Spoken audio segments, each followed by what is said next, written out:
और रूस यूक्रेन में जारी जंग के बीच स्पेन में आज से शुरू होगी नाटो देशों की अहम बैठक। 30 देशों के राष्ट्राध्यक्ष और रक्षा मंत्री रूस के खिलाफ देंगे एकजुटता का संदेश। फिनलैंड और स्वीडन की नाटो में एंट्री पर रोड़ा लगाने की तैयारी में तुर्की और रूस की आर्थिक सेहत पर दिखी पश्चिमी प्रतिबंधों की झलक, उसका असर दिखा।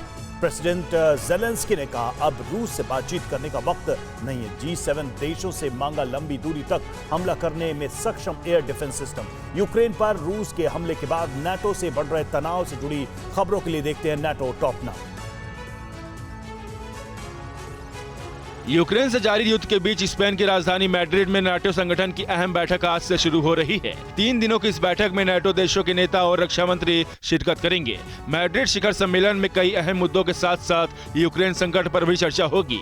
कयास लगाए जा रहे हैं कि इस बैठक में पश्चिमी देश और अमेरिका रूस के खिलाफ कई सख्त कदम उठा सकते हैं, जबकि फिनलैंड और स्वीडन की नाटो सदस्यता को लेकर भी चर्चा हो सकती है। नाटो की मैड्रिड शिखर सम्मेलन से पहले महासचिव जेम्स स्टोल्टनबर्ग ने नाटो की रैपिड रिएक्शन फोर्स को अपग्रेड करने का ऐलान किया है, जिसके तहत रैपिड रिएक्शन फोर्स के सैनिकों की संख्या को 40,000 से बढ़ाकर 3 लाख से ज्यादा करने की योजना है। स्टोल्टनबर्ग के मुताबिक रूस ने यूरोपीय सुरक्षा के लिए एक सीधा खतरा पैदा किया है, इसलिए पूर्वी यूक्रेन में नाटो बैटल ग्रुप्स की तैनाती युद्ध स्तर पर की जाएगी। G7 शिखर सम्मेलन के दूसरे दिन यानी सोमवार को सभी नेताओं ने रूस के खिलाफ लगाए प्रतिबंधों को और सख्त करने पर सहमति जताई है। साथ ही यूक्रेन को $29.5 बिलियन की मदद का वादा किया है। G7 के नेताओं ने बेलारूस को रूसी परमाणु मिसाइल ट्रांसफर करने पर भी गंभीर चिंता जताई है। आज सम्मेलन का आखिरी दिन है, जिसमें G7 के नेता रूस पर दबाव बढ़ाने के लिए नया एक्शन प्लान विचार करेंगे।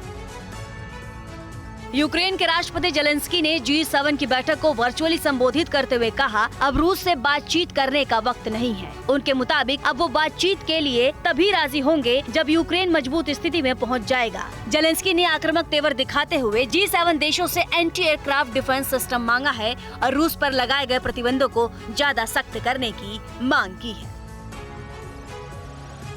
यूक्रेन पर जंग शुरू करने की वजह से रूस पर लगाए गए प्रतिबंधों का असर अब उसकी आर्थिक सेहत पर नजर आने लगा है। 1918 के बाद ऐसा पहली बार हुआ है कि जब रूस अपना विदेशी कर्ज नहीं चुका पाया है। रिपोर्ट के मुताबिक विदेशी लेनदारों को लंबे वक्त तक इंतजार करने के बाद भी रूस इस कर्ज को चुकाने में असफल रहा और करीब $100 मिलियन का ब्याज चुकाने की समय सीमा 27 जून को खत्म हो गयी।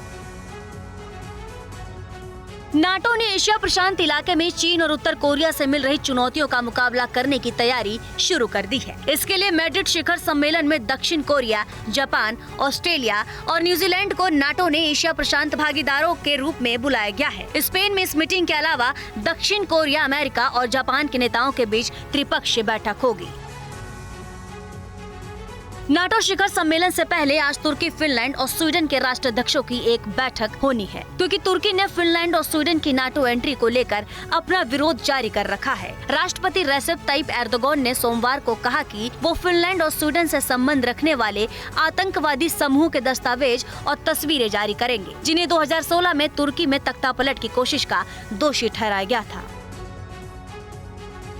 अमेरिका ने सैन डियागो में रूस के एक $325 मिलियन की कीमत वाले सुपर याट को जब्त किया है। अमेरिकी खुफिया एजेंसी के मुताबिक 348 फीट लंबे इस सुपर याट का संबंध रूसी बिजनेसमैन सुलेमान कैरिमोव से है। कैरिमोव ने मुखौटा कंपनियों के जरिए इस याट को पिछले साल खरीदा था। अमेरिका यूक्रेन पर रूसी हमले के बाद से उनके सैकड़ों नागरिकों पर बैन लगा चुका है और उनके जब्त संपत्तियों को नीलाम करके यूक्रेन की मदद की तैयारी कर रहा है।